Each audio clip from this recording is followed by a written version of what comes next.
Hello दोस्तों, good evening to all. मेरा नाम अनिकेत वासने है और आप लोगों का स्वागत है मेरे YouTube channel Aniket academy official में। दोस्तों, आज की इस वीडियो में हम यूनिट 2 स्टार्ट करने वाले हैं ऑपरेटिंग सिस्टम की, जिसका नाम है कॉन्करेंट प्रोसेस। और उसमें आज हम दो टॉपिक डिस्कस करने वाले हैं। सबसे पहला है introduction to process and second topic है define process control block and its block diagram. ठीक है, इसमें आज हम प्रोसेस के बारे में जानेंगे कि प्रोसेस क्या होती है और प्रोसेस क्यों पढ़ रहे हैं और इसका कॉन्सेप्ट क्या होता है और इसका क्या रोल होता है ऑपरेटिंग सिस्टम के अंदर।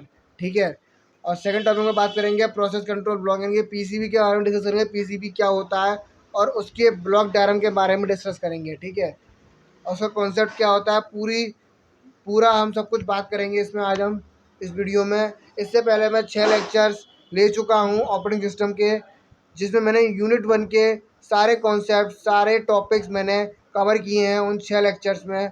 अगर आपने वो 6 लेक्चर्स नहीं देखे हैं तो उन 6 लेक्चर्स की लिंक मैं आपको इस वीडियो के डिस्क्रिप्शन में दे दूँगा, या फिर मैंने उन 6 लेक्चर्स की प्लेलिस्ट बना दी है।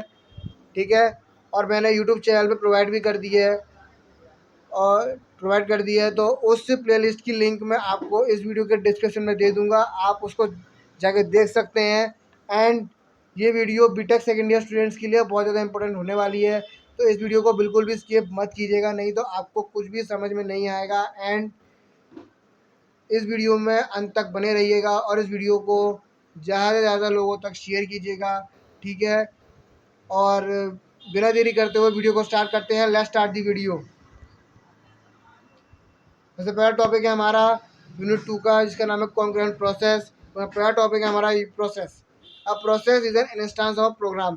प्रोसेस जो है वो प्रोग्राम का इंस्टेंस होता है इन एग्जीक्यूशन में जो प्रोसेस होता है वो प्रोग्राम का इंस्टेंस होता है। ठीक है, the concept of a process.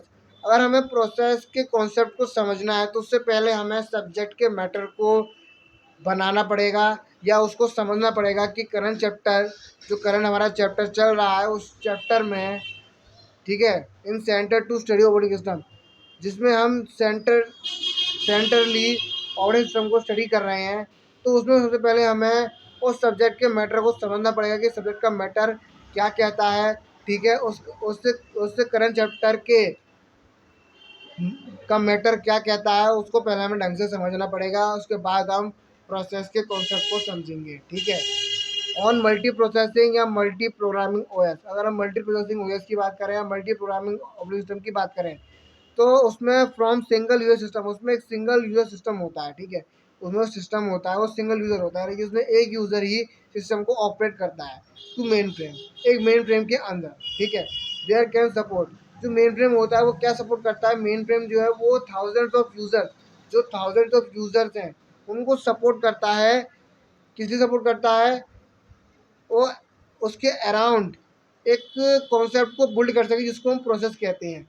मतलब वो थाउजेंड ऑफ यूजर्स जो हैं वो प्रोसेस के कॉन्सेप्ट को अराउंडली बिल्ड करते हैं। उस मेन फ्रेम के अंदर थाउजेंड ऑफ यूजर्स जो हैं वो प्रोसेस के कॉन्सेप्ट को बिल्ड करते हैं।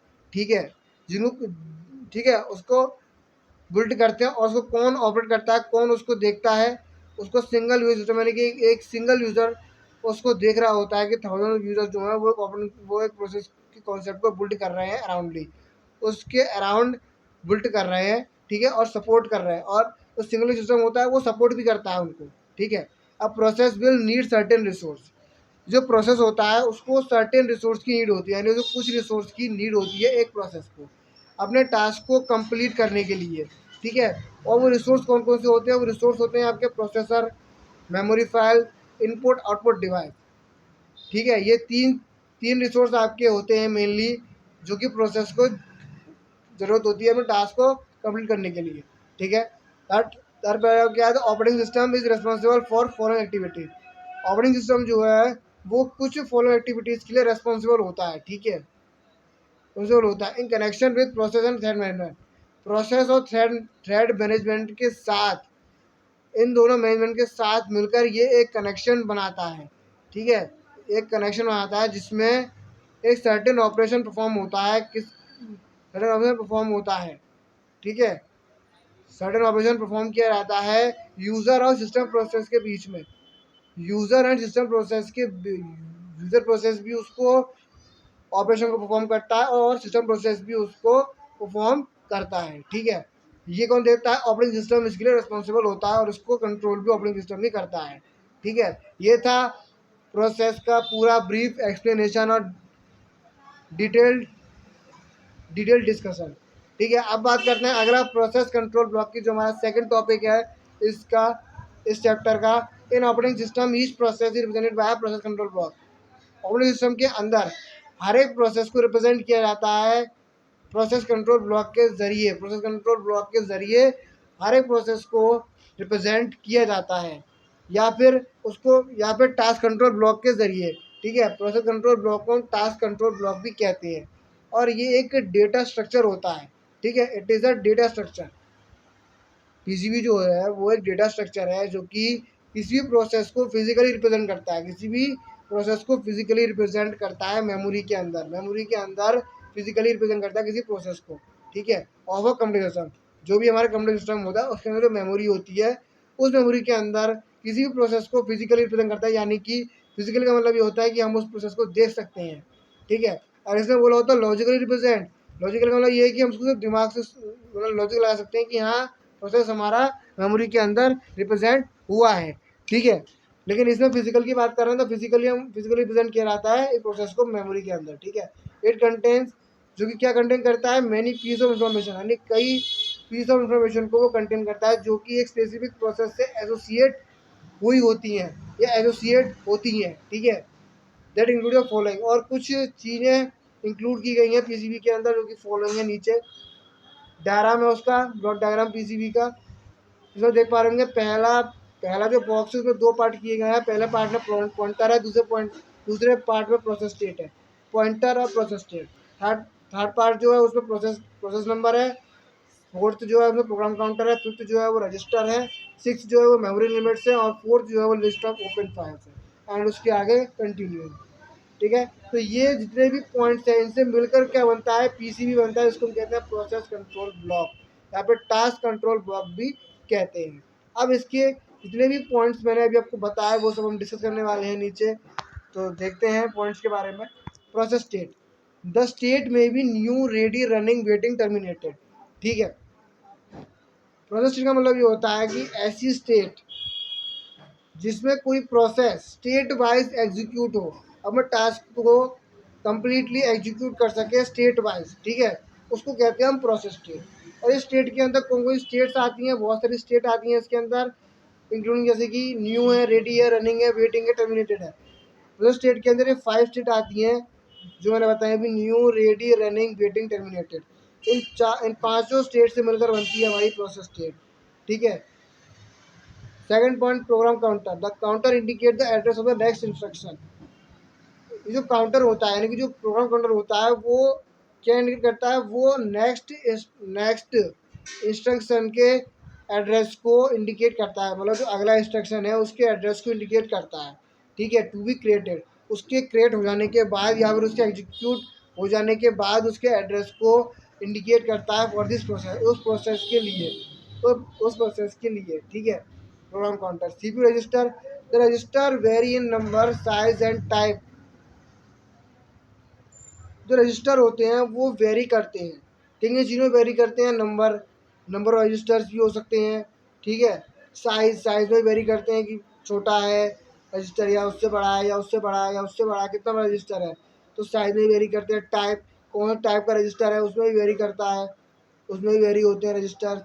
जो कि depending upon the computer architecture, ये किस पे डिपेंड होते हैं? रजिस्टर डिपेंड होते हैं कंप्यूटर आर्किटेक्चर, मतलब जो हमारा कंप्यूटर आर्किटेक्चर जो बना है उसके अकॉर्डिंग जो रजिस्टर हैं वो उस पर डिपेंड करता है, कंप्यूटर के आर्किटेक्चर पर डिपेंड करता है कि जो रजिस्टर हैं वो कैसे वेरी करेंगे, नंबर में वेरी करेंगे, साइज में वेरी करेंगे, टाइप में वेरी करेंगे। ठीक है, दे इंक्लूड, अब इसके अंदर अब सीपीयू रजिस्टर जो है क्या क्या इंक्लूड होता है इनके अंदर? एक तो इंडेक्स रजिस्टर फ्लैग्स इंक्लूड होते हैं इनके अंदर। इंडेक्स रजिस्टर फ्लैग्स यानी कि 0 1, स्टेट भी होती है इनके अंदर, कई सारी स्टैक पॉइंटर भी होता है। ठीक है, and other general purpose register, और अदर जनरल पर्पज रजिस्टर्स भी होते हैं जो कि ये कंडीशन को प्ले करते हैं। एक कंडीशन होती है, कोई सी कंडीशन को प्ले कर लेते हैं, जितनी भी जितने भी ये सब चीज़ें मैंने बोली मेरे register flag, syntax register flag, state, stack pointer and other general purpose register, जितनी भी चीज़ें हैं ये सब एक कंडीशन को प्ले करती हैं कोड इन्फॉर्मेशन के लिए। कोई भी कोड इन्फॉर्मेशन है उनके लिए कोई सी उसके लिए ये कंडीशन को प्ले करती हैं, ठीक है। ये थे सीपीयू रजिस्टर। अब अगर करते हैं CPU scheduling information. This information include a process priority printer. इस इन्फॉर्मेशन में एक प्रोसेस को इंक्लूड किया जाता है। इसमें एक प्रोसेस इंक्लूड होती है जिसमें उसकी प्रायोरिटी प्रायोरिटी के बारे में बात की जाती है कि उसकी प्रायोरिटी कितनी है, मतलब एक प्रोसेस की प्रायोरिटी कितनी है, ठीक है। उसकी प्रायोरिटी प्रिंटर जो मतलब उसकी प्रायोरिटी है उसको अपने सिस्टम जो होता है या जो सीपीयू होता है वो शेड्यूल करता है। एक मतलब क्यू होती है, उस क्यू के अंदर एक शेड्यूलिंग क्यू होती है, उस शेड्यूलिंग क्यू के अंदर उसको उसको भेजता है प्रोसेस को प्रायोरिटी के अकॉर्डिंग शेड्यूलिंग क्यू में भेजता है। एंड द एरे एरे में भी सेम ऐसा ही है। एरे में भी कंटिन्यूस मेमोरी एलोकेशन पे ही डेटा स्टोर होता है, ठीक है। And any other scheduling parameters, और अदर शेड्यूलिंग पैरामीटर्स भी हो सकते हैं। कोई से भी अदर शेड्यूलिंग पैरामीटर्स भी हो सकते हैं लाइक सीपीयू भी हो सकता है, प्रोसेस, मेमोरी, ये सब चीज़ें हो सकती हैं, ठीक है। मतलब किसी प्रोसेस को प्रायोरिटी के आधार पे किसी क्यू में शेड्यूल करना, किसी शेड्यूलिंग क्यू में उसको भेजना, है ना। और उसको एक टाइम देना कि उस टाइम पे वो एग्जीक्यूट होगी या फिर टास्क कंप्लीट करेगी, ठीक है। या तो वो एरे में भी कर सकती है, एरे में भी सेम ऐसा ही है। और अदर शेड्यूलिंग पैरामीटर्स भी हो सकते हैं लाइक सीपीयू के द्वारा, प्रोसेस के द्वारा मेमोरी में हम किसी प्रोसेस को रख सकते हैं, ठीक है। तो ये तो सीपीयू शेड्यूलिंग इन्फॉर्मेशन। अगला पॉइंट है memory management information. This information include the value of base and limit register. इसमें क्या इंक्लूड होता है, इस इन्फॉर्मेशन में क्या इंक्लूड होता है, इसमें लिमिट रजिस्टर एंड बेस की वैल्यू इंक्लूड होती है। जब बेस की वैल्यू और लिमिट रजिस्टर की वैल्यू इंक्लूड होती है, ठीक है। और द पेज और सेगमेंट टेबल, और जो कोई पेज है या कुछ सेगमेंट टेबल है जिसमें उसके सेगमेंट्स बना दिए, ठीक है, सेगमेंट्स बना दिए, वो किस पे डिपेंड होते हैं, वो मेमोरी मैनेजमेंट स्कीम पे डिपेंड होते हैं जो कि कौन यूज़ करता है, जो कि कौन यूज़ करता है, ऑपरेटिंग सिस्टम उस मेमोरी मैनेजमेंट स्कीम को यूज़ करता है, ठीक है। ये था memory management information. Accounting information, this information include then amount of CPU and real time. इस इन्फॉर्मेशन में क्या इंक्लूड होता है, इस इन्फॉर्मेशन में इंक्लूड होता है अमाउंट ऑफ सीपीयू, मतलब कितने अमाउंट ऑफ सीपीयू हमने इसमें यूज़ किए, रियल टाइम कितना लगा, मतलब कितना रियल टाइम लग रहा है, ठीक है, कितना हमने टाइम यूज़ किया, कितना हमने मतलब टाइम लिमिट को यूज़ किया, कितना रियल टाइम लगा, कितना अमाउंट ऑफ सीपीयू यूज़ किए हैं, और कितना हमने यूज़ टाइम मतलब कितनी हमें जो हमें टाइम लिमिट दे रखी थी उसको यूज़ किया, अकाउंट नंबर को यूज़ किया, ठीक है। जॉब ऑन प्रोसेस नंबर, मतलब कोई भी जॉब है उसको प्रोसेस नंबर को हमने यूज़ कर लिया या एंड सो ऑन, ठीक है। ये था अकाउंट इन्फॉर्मेशन। लास्ट है इसमें input output information. The information include the list of input output devices. इस इन्फॉर्मेशन में क्या इंक्लूड होता है, इसमें इनपुट आउटपुट डिवाइसेस की जो लिस्ट होती है, मतलब number of input output devices की लिस्ट इसमें इंक्लूड होती है। यानी कि इसमें कई सारे इनपुट आउटपुट डिवाइसेस भी होते हैं, जैसे कि इनपुट में आपका कीबोर्ड हो गया, ठीक है, माउस हो गया, ये सब। आउटपुट डिवाइसेस में आपका प्रिंटर हो गया, प्लॉटर हो गया, ये सब, स्पीकर हो गया, ठीक है। तो ये सब चीज़ें होती हैं इसके अंदर जो कि एक प्रोसेस को एलोकेट की जाती है, कोई प्रोसेस को एलोकेट की जाती है। लिस्ट ऑफ ओपन फाइल, इसमें list of open file and so on, इसमें लिस्ट ऑफ ओपन फाइल भी इंक्लूड होती है, और भी बहुत सी चीज़ें इंक्लूड होती हैं इसके अंदर, ठीक है। दोस्तों आज की वीडियो में इतना ही। आज की वीडियो में हमने दो टॉपिक डिस्कस किए, कौन कौन से। एक तो प्रोसेस के बारे में जाना कि प्रोसेस क्या होता है, ठीक है, उसका कॉन्सेप्ट क्या होता है, और उसका यूज़ क्यों करते हैं, और उसका रोल क्या ऑपरेटिंग सिस्टम में, ठीक है। एंड सेकंड डिस्कस किया हमने पीसीबी कि पीसीबी क्या होता है, प्रोसेस कंट्रोल ब्लॉक के बारे में डिस्कस किया, ठीक है। उसके डायग्राम के बारे में डिस्कस किया, और उस डायग्राम के जो पॉइंट्स थे उनको भी हमने डिस्कस किया इस वीडियो में, ठीक है। तो अगर आपको वीडियो अच्छी लगी हो तो इस वीडियो को लाइक कीजिएगा, कमेंट कीजिएगा, शेयर कीजिएगा, एंड चैनल को सब्सक्राइब करना मत भूलिएगा। और मिलते हैं अगली वीडियो में, तब तक के लिए thanks for watching, goodbye, जय हिंद, जय भारत।